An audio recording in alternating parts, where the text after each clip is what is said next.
আসসালামু আলাইকুম। আজকে আপনাদের সামনে একটি গুরুত্বপূর্ণ আমল নিয়ে উপস্থিত হয়েছি। আজকের আমলটি নারী বশে আনা আমল। আপনারা বিভিন্ন সময় বিভিন্নভাবে প্রয়োজন পড়ে কোনো নারীকে বাধ্য করা, সেটি ঘরের স্ত্রীও হতে পারে। আপনি দেখবেন অনেকের স্ত্রী আছে যে পরপুরুষের সাথে বিভিন্ন অসামাজিক কার্যকলাপে লিপ্ত থাকে। আবার দেখা গেছে যে আপনি একজনের সাথে আপনার সুসম্পর্ক বা তাকে বিয়ে করবেন, আপনার সাথে দীর্ঘদিনের সম্পর্ক, হঠাৎ করে সেই নারী আপনাকে ভুলে গিয়েছে। আপনি তাকে বিবাহ যদি না করতে পারেন তাহলে আপনার জন্য সেটি অনেক বড় ক্ষতির কারণ হয়ে দাঁড়ায়, কিংবা মানসিকভাবে আপনি ভেঙে পড়বেন। সেই সব ব্যক্তি, আমি বলবো যে কারণেই হোক না কেন, আপনি নারী এটি বশীকরণ করা যায়। এই বশীকরণটা বিবাহিত এবং অবিবাহিত উভয়ের ক্ষেত্রে এটি প্রয়োগ করা যাবে। তাই আপনারা নিঃসন্দেহে এই আমলটি বিশ্বাসের সহিত করে দেখতে পারেন, অবশ্যই আপনারা উপকৃত হবেন। এই আমলটির মেয়াদ হচ্ছে আপনাকে 41 দিন। 41 দিনের মধ্যে সেই নারী আপনার বশে চলে আসবে। অনেকেই আসলে অনেকভাবে মন্ত্র কিংবা অনেকভাবে অনেক কঠিন কিছু থাকে, সেই আমলগুলো আসলে করতে পারেন না। আমি সেই সব ব্যক্তিদের জন্য আজকে একটি নকশা দিয়ে আমল আপনাদের সামনে তুলে ধরার চেষ্টা করছি।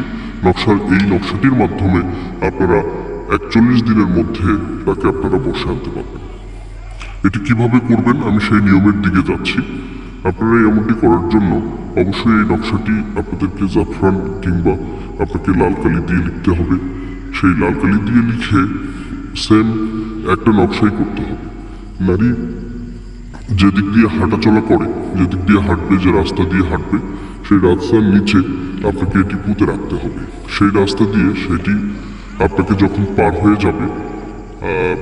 যাবে, আশা করছি এভাবে যখন সে 41 দিন এভাবে যখন যাবে, তার মানে এই নয় যে এটি 41 দিনই তাকে এটি পার হতে হবে, বিষয়টি এরকম না।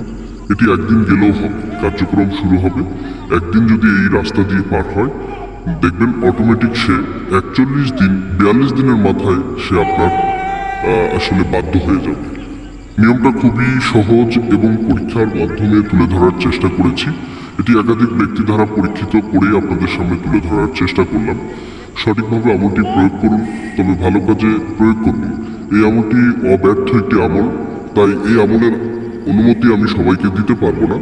আপনাদের অনুমতির জন্য অবশ্যই আমাকে ফোন করে এটি আসলে বা কথা বলে, বা সরাসরি হোক বা ফোন করে হোক, যেভাবেই হোক কথা বলে আপনাকে অনুমতি দিতে হবে।